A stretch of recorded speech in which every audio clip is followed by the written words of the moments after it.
Mga kayutubi sa mukha pa lang nitong klaseng hayop na ito ay matatakot ka na. Na kahit sino ay matatakot at hindi makakatulog sa gabi tuwing maalala mo ito. Ang iba naman ay nagkakasomiphobia, isang uri ng sakit na iniiwasan ng isang tao ang makatulog dahil baka kung ano mangyayari sa kanya. Ito ang klaseng hayop na matatagpuan lamang malapit sa Africa o sa isla ng Madagascar. Ang ay natuklasan ng French zoologist na si Louis K. and Daubenton noong 1780 sa isla ng Madagascar. Kaya ang Latin na pangalan ang ibinigay sa species. Bagamat walang nakakaalam ng eksaktong dahilan para sa hindi pangkaraniwang pangalang na ay.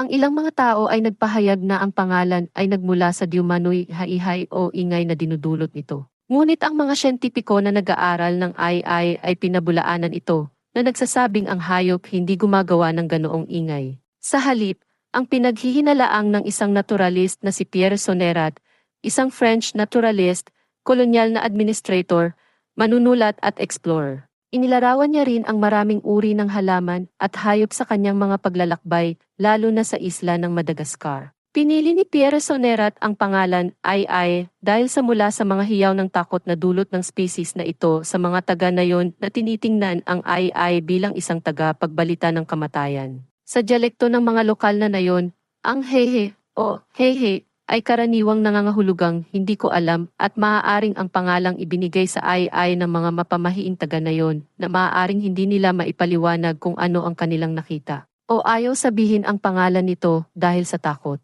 Ang ay isang kakaiba, malaki ang mata, mahabang daliri na primate na mas malapit na naugnay sa mga chimp at tao kaysa sa mga lemur na naugnay sa isla. Ang ay nagkataon ding harbinger ng kamatayan or harbinger of death.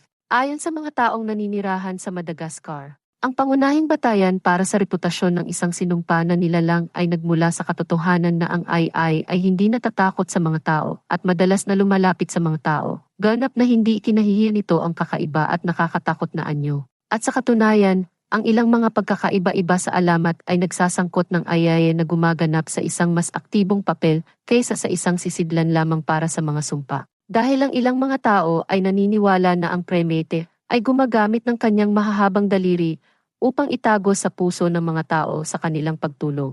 Sa kasamaang palad, ito ay humantong sa ang ay regular na hinahabol o hina-hunting. Ang ay isang magiliw na nilalang, isang long-fingered lemur, isang strepsirrhine primate na katutubo sa Madagascar na may malarodent na ngipin na patuloy na tumutubo. At isang espesyal na manipis na gitnang daliri na ginagamit nila sa paghuli ng mga grab, langgam, anay at larvae mula sa mga punong kahoy.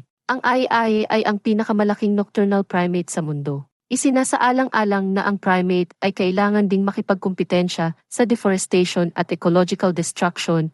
Ang ay lubhang nanganganib o isang endangered species. Kaya mga kababayan, ingatan natin ang ating kagubatan. Hindi lang para protektahan ang mga hayop na nakatira dito, kundi maiwasan natin ang lumulubhang climate change na nangyayari na ngayon sa iba't ibang panig ng mundo. Ito ang walang tigil ng pag-ulan na nagdudulot ng baha kung saan-saan at sunog sa kagubatan dahil sobrang init. Sa ulitin mga kababayan, at huwag kalimutan mag-subscribe, mag-like, at mag-comment.